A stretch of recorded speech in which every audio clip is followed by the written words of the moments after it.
মাফ করে দেও, আমরার মুর্দাগান্ডে মাফ করে দেও আল্লাহ। আল্লাহ তোমার হাবিবর ওসিলা থেকে বাড়িয়ে কোনো ওসিলা নাই রে আল্লাহ।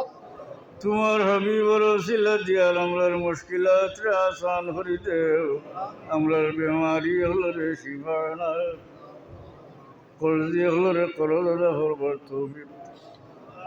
আমরা যাইঙ্গে মুশকিল আছি, তোমার হাবিবর খাতিরে মুশকিলাত আসান।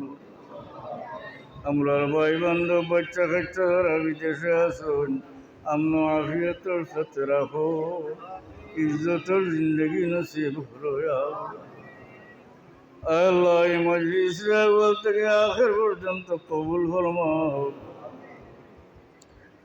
আল্লাহ। হযরত শাহজালাল মুজাররদ এমনি রহমতুল্লাহ আলাইহির বড় ইহসান আমরার উপরে। তোমার ওলির ওসিলায় দেশের